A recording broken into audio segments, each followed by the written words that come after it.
Bonjour, c'est Jules Lavie pour Code Source, le podcast d'actualité du Parisien. Evgeny Prigojine est le patron de la milice Wagner, un groupe paramilitaire russe créé en 2014, engagé actuellement dans la guerre en Ukraine et présent dans une dizaine de pays en Afrique. L'homme d'affaires de 61 ans qui a fait fortune dans la restauration semble agir pour le compte de Vladimir Poutine, mais son armée de l'ombre lui permet aussi de s'enrichir personnellement et aujourd'hui, il n'hésite plus à critiquer ouvertement l'état-major russe. Qui est Evgeny Prigojine ? Quelles sont ses ambitions ? Éléments de réponse aujourd'hui dans Code Source avec Paul Gogo, correspondant à Moscou depuis 3 ans, notamment pour Ouest France et Le Parisien. Paul Gogo qui est actuellement à Paris.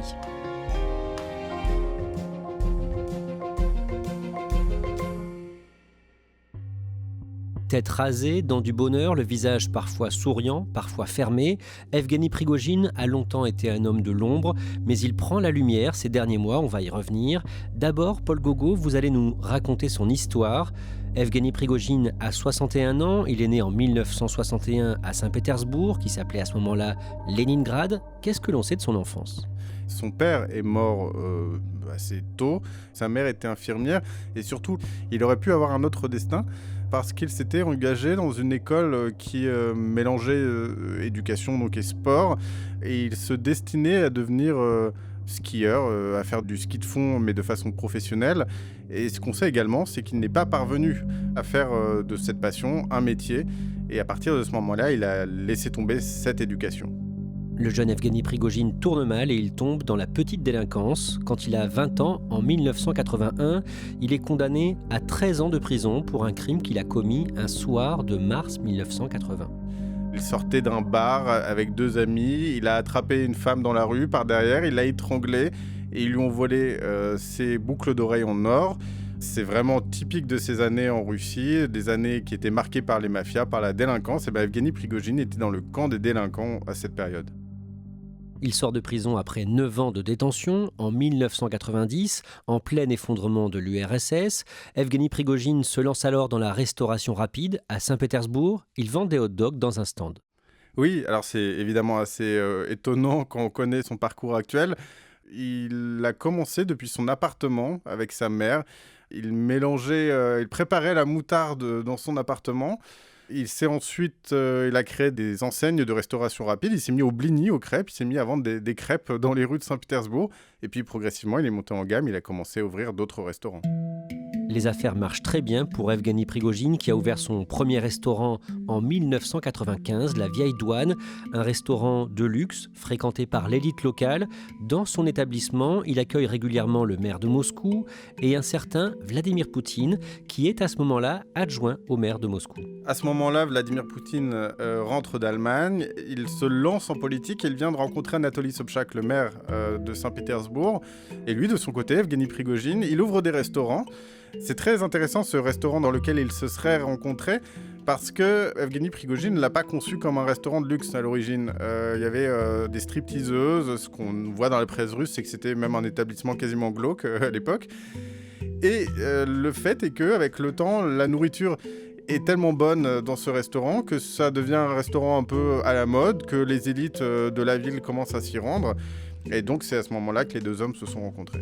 Dans les années qui suivent, quand Vladimir Poutine est président de la Fédération de Russie, à partir de l'année 2000, il vient régulièrement déjeuner ou dîner dans les restaurants d'Evgeny Prigojine avec de temps en temps des personnalités internationales.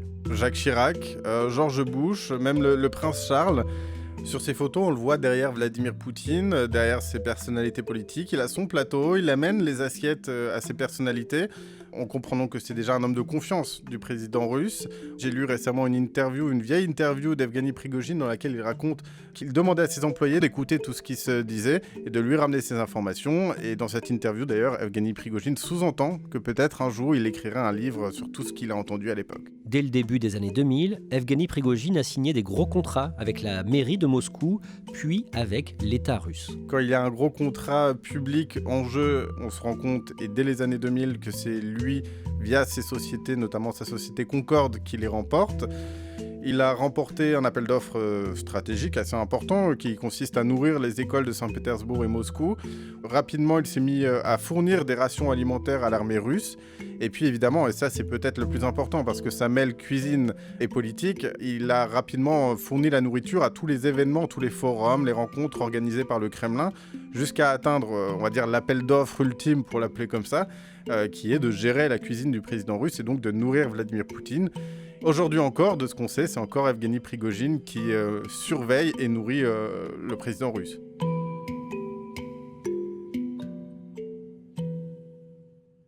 Et c'est de là que vient son surnom, le chef de Poutine. En février et mars 2014, Vladimir Poutine annexe la péninsule de Crimée qui appartient à l'Ukraine. Et à partir de là, Evgeny Prigojine va créer une milice armée. Pendant l'été 2014, il négocie à Moscou, dans les murs du ministère de la Défense, des terrains pour entraîner ses hommes. Autour de la table, les militaires sont assez surpris de voir ce civil qui vient réclamer un terrain militaire. Et pour s'imposer, il parle de papa, en parlant de Vladimir Poutine, papa qui lui aurait donné toute sa bénédiction pour venir réclamer ce terrain militaire au ministère.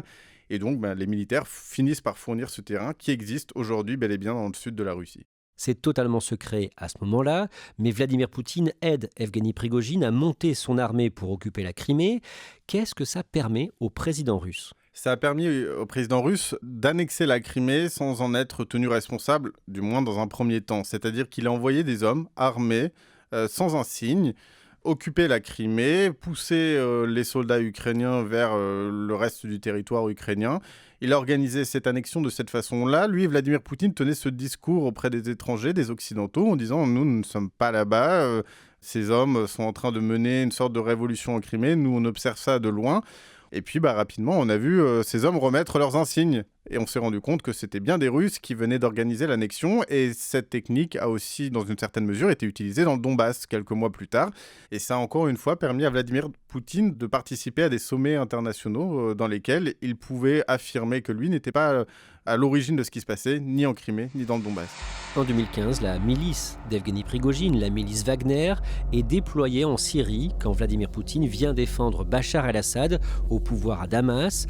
Et sur place, les miliciens de Wagner se montrent sans pitié. Et il y a notamment une vidéo qui sort. La vidéo, elle montre un déserteur syrien torturé par des miliciens qui se sont filmés eux-mêmes. Et on les voit en gros découper le corps de façon particulièrement brutale et ensuite finir par l'attacher par les jambes et brûler cette personne. Elle arrive à l'époque jusqu'en Russie et c'est très intéressant parce qu'un média qui était à l'époque encore présent, la Novaya Gazeta, s'est intéressé très rapidement à cette vidéo-là et a permis de prouver que ces hommes qui avaient participé à ces exactions étaient bien de chez Wagner et que ces exactions étaient très régulières en Syrie et étaient en fait même monnaie courante. Evgeny Prigojine crée dans le même temps une armée numérique, des informaticiens basés à Saint-Pétersbourg, salariés de l'une de ses entreprises, Internet Research Agency. Ces salariés produisent des fausses informations destinées à influencer les citoyens des pays étrangers, par exemple les citoyens des États-Unis pendant la campagne présidentielle de 2016 avec face à face Donald Trump et Hillary Clinton. Effectivement, Evgeny Prigojine s'en est vanté il y a quelques semaines. Dans les faits, qu'est-ce que c'est ce qu'on appelle cette usine à trolls en Europe ? Ce sont des bureaux qui sont situés à Saint-Pétersbourg avec des dizaines d'employés qui sont dans leur bureau toute la journée et qui diffusent de la désinformation russe en plusieurs langues sur les réseaux sociaux. Je pense qu'il faut mesurer l'impact de cette désinformation parce que ce sont des gens qui ne maîtrisent pas forcément la culture du pays qu'ils désinforment. Et les recherches qui ont pu être faites sur cette désinformation organisée sur les élections américaines montrent qu'en fait, le rôle d'Evgeny Prigojine a été mineur. Et donc, c'est un rappel très important qu'Evgeny Prigojine se vante beaucoup, mais ce qu'on comprend, c'est que souvent, ça n'a pas tant d'efficacité ce qu'il produit. Dans les années qui suivent, Paul Gauguin, les combattants de Wagner sont déployés dans une dizaine de pays en Afrique. Pourquoi et comment ? Alors, ils signent des contrats officiels, c'est peut-être effectivement la différence avec ce qui s'est passé en Crimée et dans le Donbass, c'est-à-dire qu'officiellement, ce sont des spécialistes en sécurité qui arrivent en Afrique et qui ont pour objectif de protéger des personnalités généralement politiques ou alors des industries importantes du pays. Parce que le produit principal que Evgeny Prigojine vend à ces pays, qui est le même produit vendu à Vladimir Poutine, c'est une stabilité politique. Ces miliciens ont pour objectif de permettre au président ou aux opposants, aux miliciens qui sont au pouvoir, de garder ce pouvoir. Et pour Evgeny Prigojine, ses contrats en Afrique sont très profitables. Evgeny Prigojine, il est payé très cher, donc dans un premier temps. Et en plus, les miliciens en question, ils font pas que protéger les industries du pays. Ils s'en emparent, ils rentrent dans les conseils d'administration.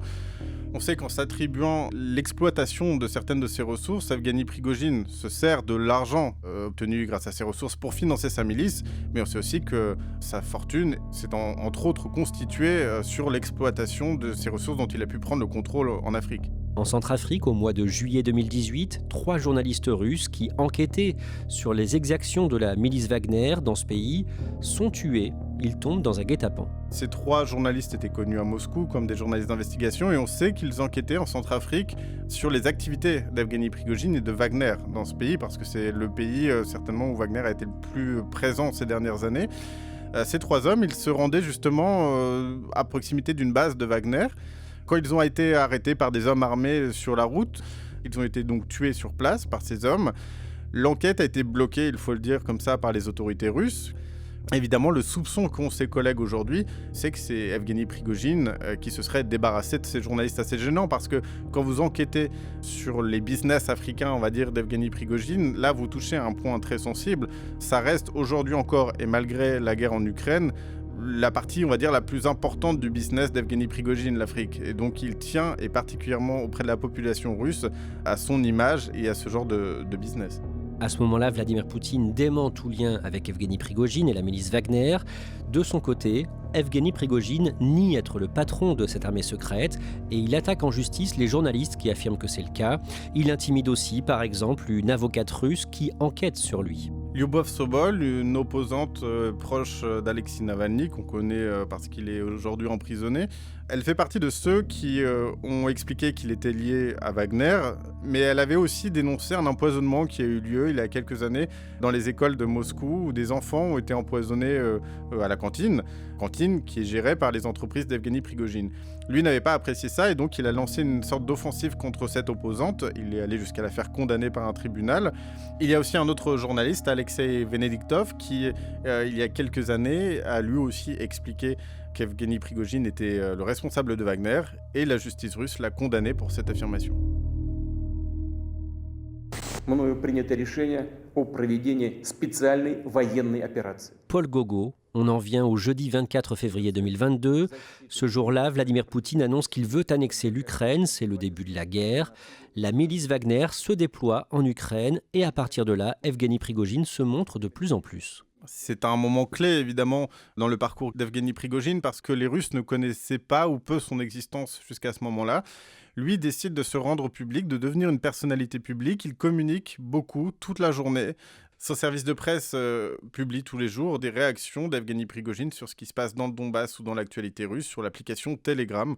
Il se pose en patriote en chef. Il dénonce les élites du pays en essayant d'opposer, on va dire, le public au privé. Lui, il a des entreprises qui se battent contre la corruption et qui sont donc plus efficaces, notamment dans le Donbass, que l'armée russe, qui, elle, il le dit quasiment comme ça, serait rongée par la corruption. Un jour, au mois de septembre, il est dans une prison à Yoshkar-Ola, à 800 km à l'est de Moscou. Il recrute des hommes pour sa milice, la milice Wagner. Une vidéo de cet échange est publiée. Qu'est-ce que l'on voit à l'image ? On voit cet homme chauve, Evgeny Prigojine, qui regroupe plein de prisonniers sur le stade d'une prison. Et il s'adresse à eux comme presque un mélange de chefs d'entreprise et d'anciens prisonniers. En gros, il explique à ses prisonniers « Je suis comme vous, j'ai fait de la prison, je vous comprends. Vous n'avez pas d'avenir potentiellement. Moi, ce que je vous propose, c'est de vous envoyer 6 mois dans le Donbass. Et pour ceux qui survivent, il leur promet une sorte de nouvelle vie, de dignité retrouvée après s'être battu pour la patrie en Ukraine et surtout une amnistie. »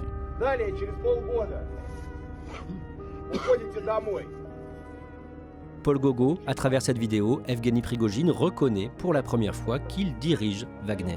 Effectivement, cette vidéo, elle rend clair son rôle dans l'État russe.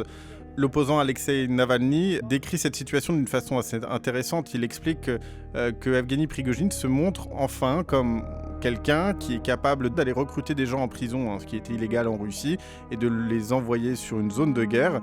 Et Evgeny Prigojine se retrouve dans une position donc où il doit assumer son rôle. Il montre au pays entier qu'il a une société, que sa société a besoin d'hommes pour fonctionner. Au mois de novembre, en Ukraine, un déserteur de la milice Wagner est retrouvé par les miliciens. Il est tué d'une façon ignoble, la tête scotchée à un parpaing, écrasée à coups de masse. La scène est filmée, vidéo publiée, et Evgeny Prigojine cautionne ce crime, Paul Gogo. Magnifique vidéo, commente Prigojine, au chien, une mort de chien. Effectivement, il en joue, il communique beaucoup sur ce crime. L'exécution à coup de masse, c'est un écho à celle qui avait eu lieu quelques années plus tôt en Syrie. Et c'est, de mon point de vue, ce qui prouve que cet homme agit comme un responsable de mafia. Parce que, oui, il peut se montrer, on va dire, charmant, sympathique au moment du recrutement des hommes. Mais par contre, une fois que vous êtes à l'intérieur, il se montre impitoyable. Toute personne qui ne respecterait pas les règles au sein de son entreprise sera exécutée. Et on sait que ça a eu lieu plusieurs fois. Paul Gogo, cette année, le mercredi 22 février, Evgeny Prigojine poste via son service de presse une vidéo de lui devant des dizaines de corps de combattants russes. Et il accuse l'armée russe d'être à l'origine de ces morts. Alors pourquoi il fait ce coup de communication ? Parce qu'il reproche à l'armée de ne pas lui fournir assez d'armes. Il n'achète pas lui-même les armes parce qu'il n'existe pas, sa milice n'est pas censée exister, mais il reçoit bel et bien des armes qu'il commande auprès du ministère de la Défense. Or, apparaît avec cette vidéo un conflit entre lui et les responsables du ministère de la Défense qui, visiblement, tenterait de limiter son influence en lui livrant le moins d'armes possible. Et donc, encore une fois, Evgeny Prigojine se montre dans cette vidéo comme le patriote en chef. Moi, je veux tout faire pour éviter ces morts. Mais là, les responsables de ces morts, ce sont les élites qui sont au sein de l'armée russe et qui ne se battent visiblement pas dans le même camp que nous. Et il vise directement plusieurs hauts responsables de l'armée russe. Il leur reproche d'avoir entamé une guerre contre lui, une guerre dans la guerre. L'avancée progresse moins vite que ce qu'on aurait souhaité. Pourquoi ? Si nous n'avions pas été ralentis par notre bureaucratie militaire monstrueuse et des obstacles quotidiens, je pense qu'on aurait pu prendre contrôle de Bakhmout avant le Nouvel An. S'il y avait 3 à 5 groupes Wagner sur plusieurs axes, voilà longtemps qu'on laverait nos chaussettes dans le fleuve Dniepr. Évidemment, il critique jamais Vladimir Poutine, mais là, il cible des gens au sein du ministère de la Défense. Et là, la guerre est déclarée entre lui et ce ministère. À la même période, Evgeny Prigojine est victime de hackers, de pirates informatiques qui dévoilent des milliers de documents lui appartenant, notamment son agenda numérique privé qui prouve des contacts réguliers avec le Kremlin et avec Vladimir Poutine en particulier. On comprend qu'il fait partie des rares personnes capables d'avoir un contact direct ou presque direct avec le président russe. On remarque notamment 62 appels ou rencontres entre lui et Dmitri Peskov, le porte-parole du Kremlin. Dmitri Peskov a été plusieurs fois interrogé sur Evgeny Prigojine ces dernières années parce qu'il parle au nom de Vladimir Poutine et à chaque fois, il répondait qu'il n'avait jamais entendu parler de ce personnage.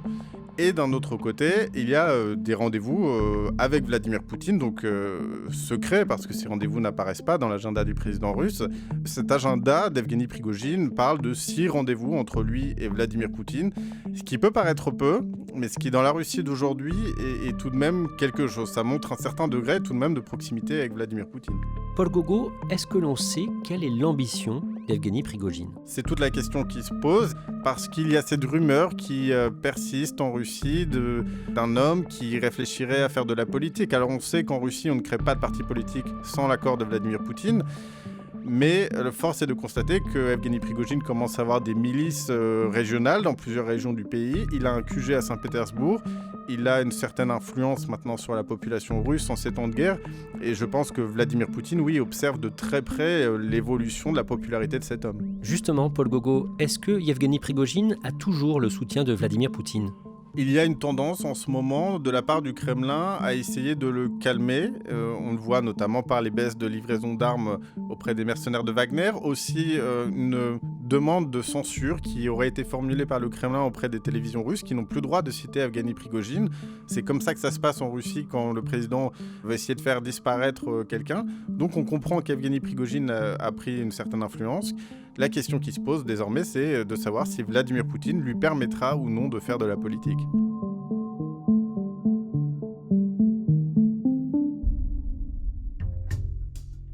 Merci Paul Gogo. Je rappelle que vous êtes correspondant de Ouest France et du Parisien à Moscou et que vous êtes actuellement à Paris. Code Source est le podcast quotidien d'actualité du Parisien. Pour ne rater aucun épisode, n'oubliez pas de vous abonner sur votre application audio. Vous pouvez nous écrire pour nous faire vos retours. codesource@leparisien.fr. Cet épisode a été produit par Emma Jacob, Thibault Lambert et Clara Garnier-Amouroux. Réalisation Julien Moncouquiol.